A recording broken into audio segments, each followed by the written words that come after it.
Hi, hello. Welcome to another episode of Isaiah's Newsstand. It's your host, Isaiah Edwards.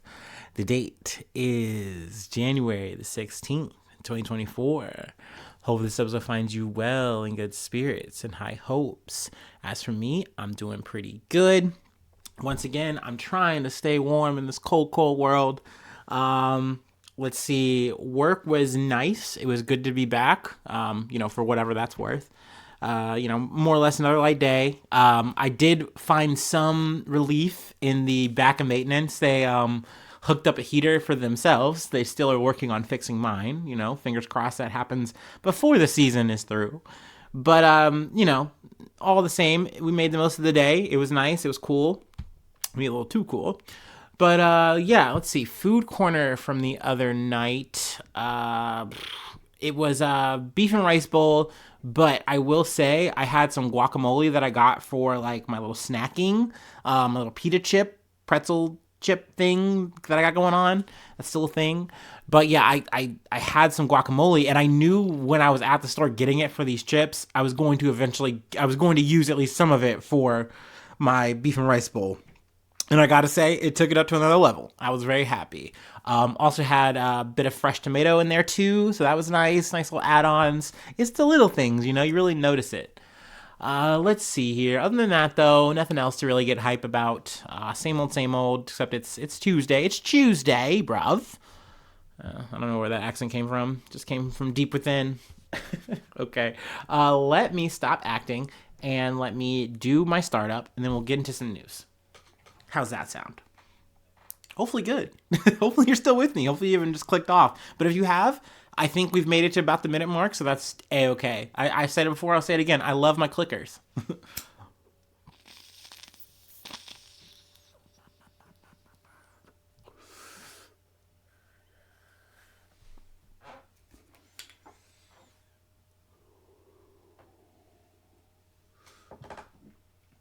Oh yeah. Got the last of my wine here.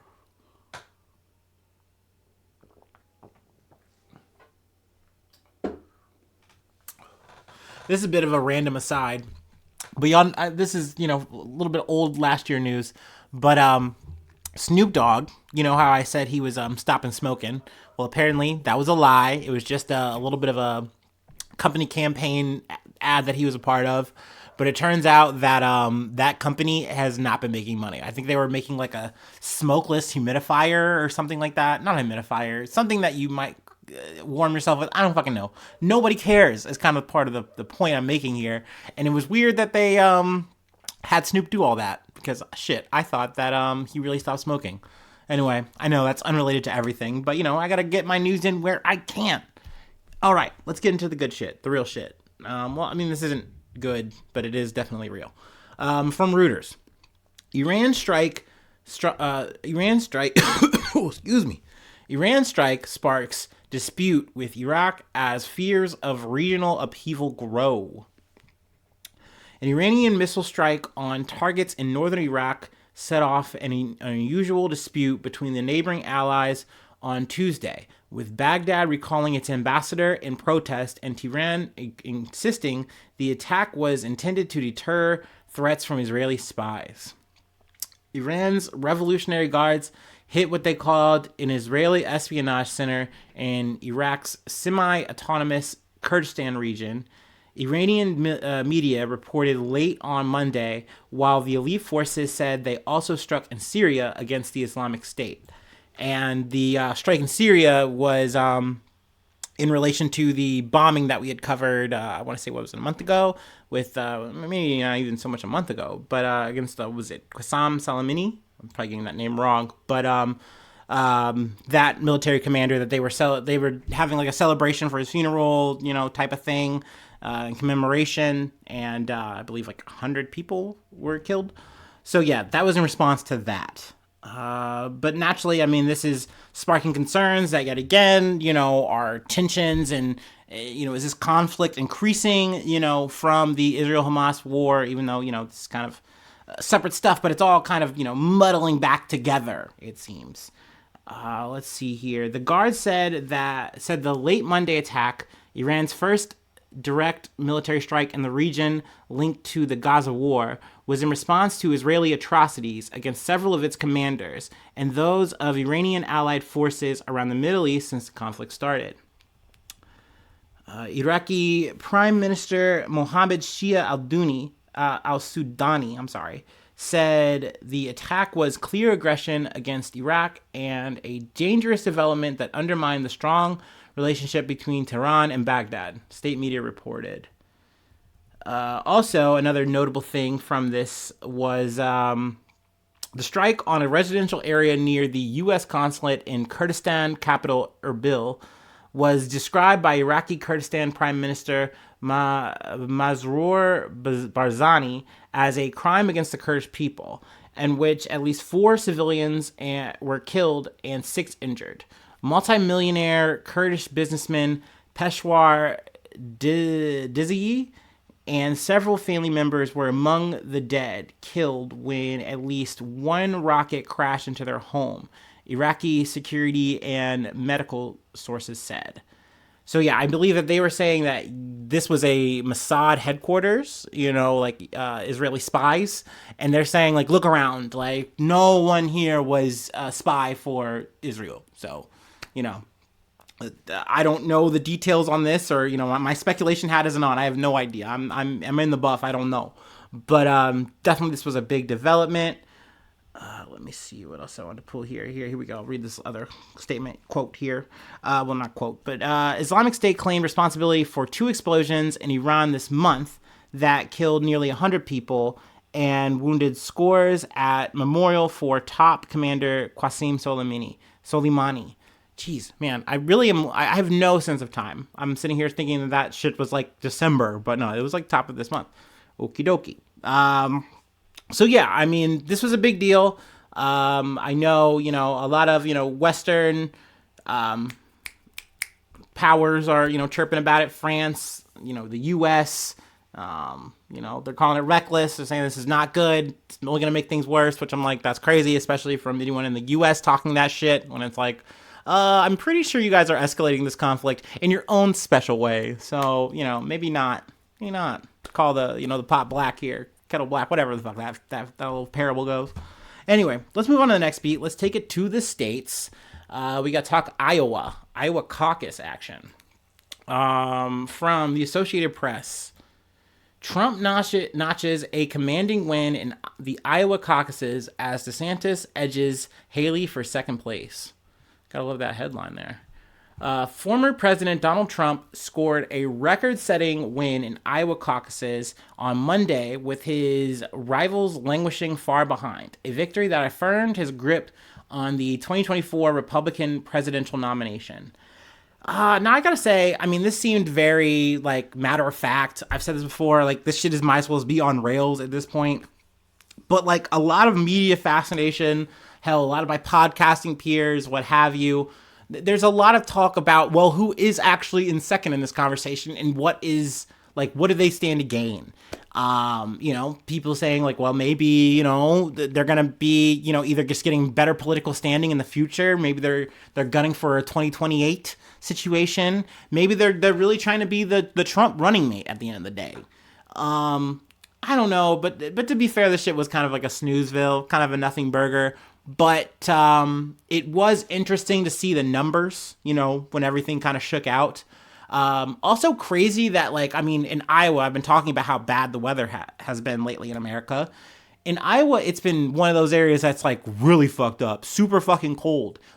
You could get your ass clapped in the goddamn streets because, old man winter comes for your ass. So maybe don't go. So the turnouts were really low. But that being said, Donald Trump still broke records with how far of a lead he has established from this caucus. So, that's big. But like I said, at the same time, expected. DeSantis came out second, but I think the devil's in the details here.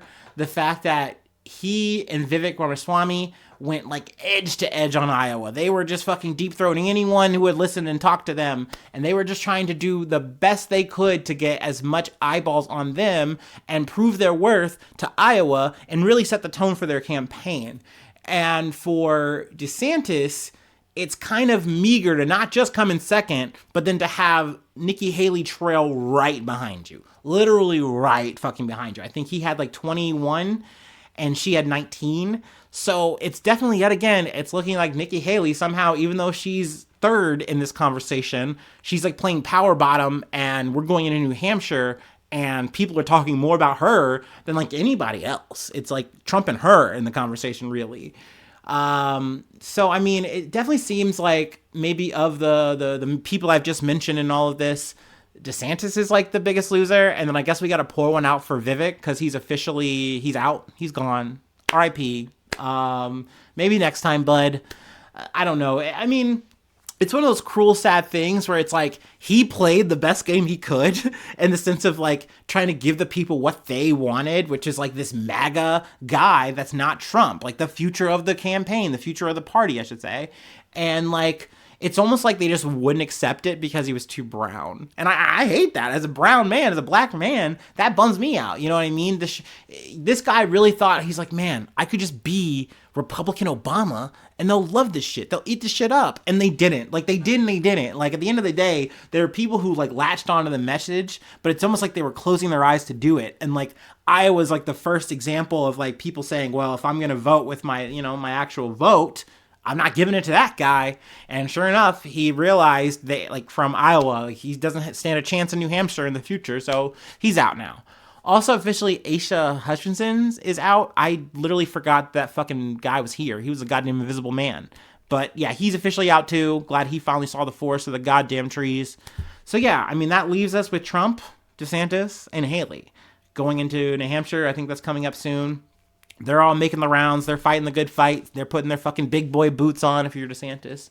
You know what I mean? You're standing on your toe pads if you're Trump.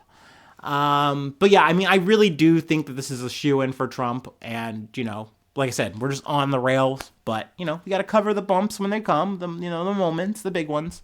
At least I'm trying to. So yeah, there's that. You can obviously read that if you like. You want to get the details.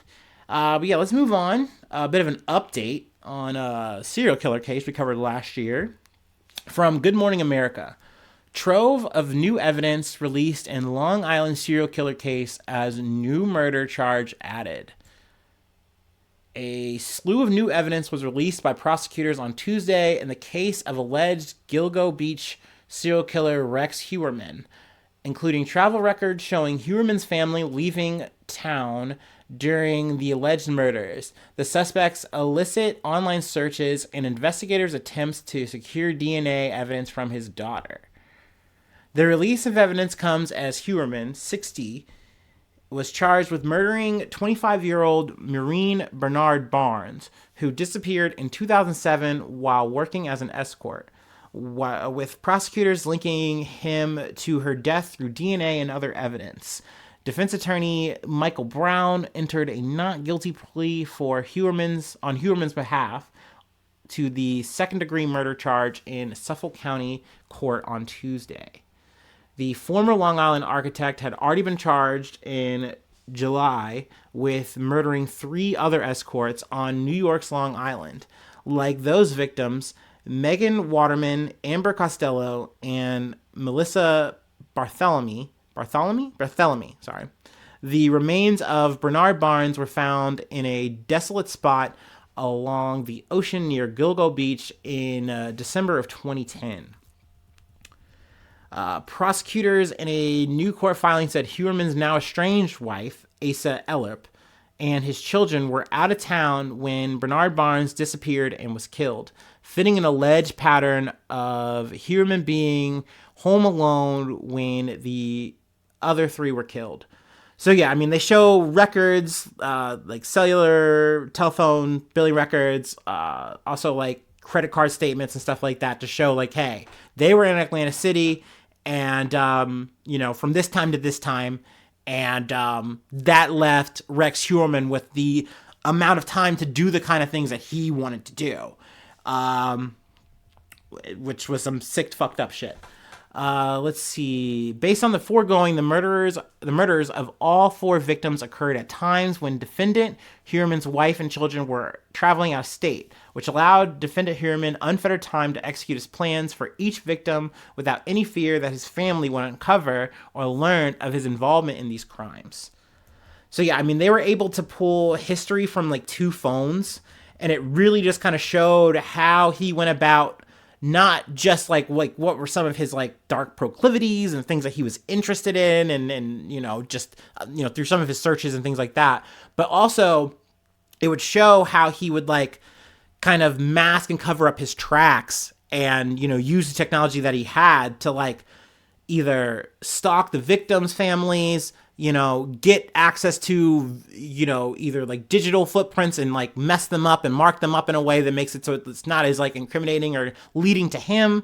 And just showing that like he really just had a deep entrenched pattern to like cover up his dark fucking activities, his literal serial killing. I mean, I guess I got to smack an alleged on there. You know what I mean? This is all ongoing. And not to mention too that they add that this is only like the four. These are the ones that they have him dead to rights on. Also, speaking of how they have him dead to rights, they had obtained some DNA via the daughter, and they were tracking her on a Long Island Railroad train, and she was drinking from a gold-colored energy drink. My guess would be that's a rock star, maybe. She throws it away, and it was just like the Law and Order show, just like the fucking shit. And they come through and they pick it up with their gloves on or whatever, and we got him. Like that's how I pictured it.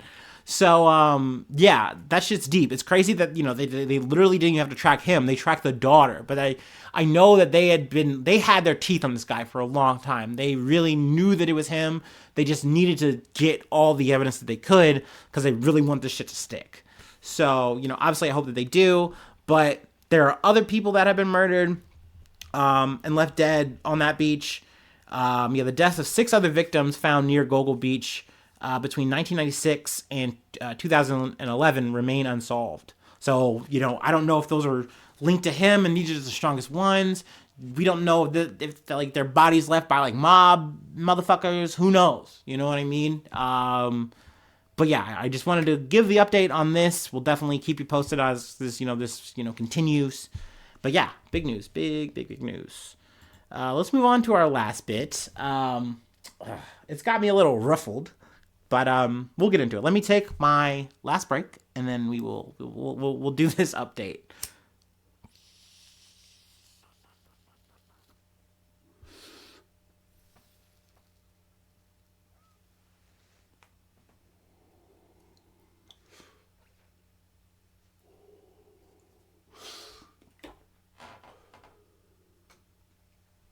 Ooh.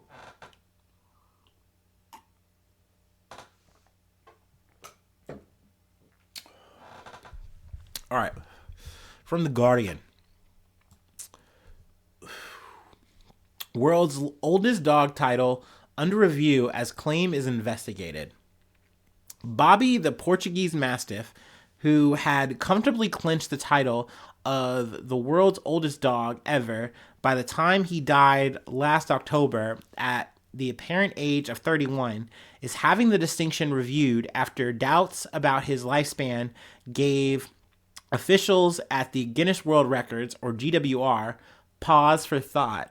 I love that, though. I gotta say, cute ass fucking sentence. Kudos to The Guardian. You know what I mean? Sometimes you do a good job. Let's see here.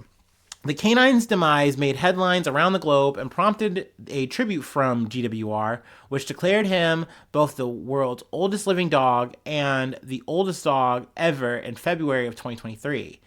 Until Bobi's death at the age of 31 and 5 months, 31 and 5 months, the most ancient recorded dog was Bluey, an Australian cattle dog who died in 1939, aged 29 and 5 months.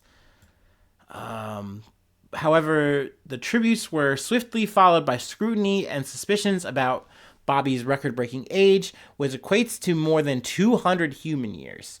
Some observers noted that images of Bobi in 1999 showed he had different colored paws to the dog that died in Portugal on October 21st of 2023. While vets pointed out that although his age had been registered on the National Pet Database, such entries were usually based on owner's self-certification. And then there was genetic testing, which confirmed he was old but did not provide a precise age.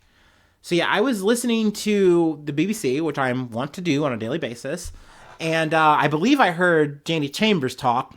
They had interviewed him, and essentially him and his colleagues had said, yeah, we don't believe it. Like, we saw him and we instantly were like, that just doesn't add up.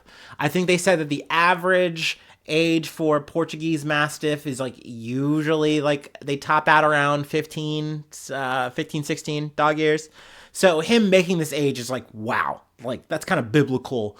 And then not to mention that there was just some discrepancies and they're like, we kind of want to, call bullshit. So, I mean, to me, I was like, come on, let this dog shine. Come on, let him be. Let him bark. Let him roam. Come on. But, I get it. You got to get these things as right as you can. So, yeah, Guinness Book of World Records, whatever. They're putting this on hold. They're suspending it. Let's see. Also, they mention, the Chihuahua, who is 22.86 centimeters tall, or 9 inches, and weighs 5.85 kilograms, or 12.9 pounds, was declared the oldest living dog on December 7th, and is aged 23 years and 7 days. That was Spike. So yeah, I mean, that was like the dog, I think, in the contention for oldest before Bobby. So yeah, gotta mention this stuff. It's in dispute now. But that being said, you look at that dog, you look at Bobby, and you say he doesn't deserve something. Okay, let him be. I don't know. But yeah, that's all I have. That's the episode for today. If you'd like to help out, support the effort, you can. I do have a Patreon, patreon.com/Isaiah News. I shout you out at the top of the month. Say your name, plug a project if you like. Let's see, 3 ways to hit me up, isaiahnews1@gmail.com. And then feel free to follow me or the podcast on any other socials. Also, hopefully you're subscribed to the YouTube. Really helps out a lot.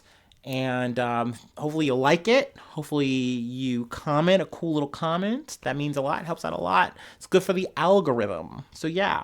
Hopefully I see you soon for some more good news. I love ya. Bye-bye. Mwah.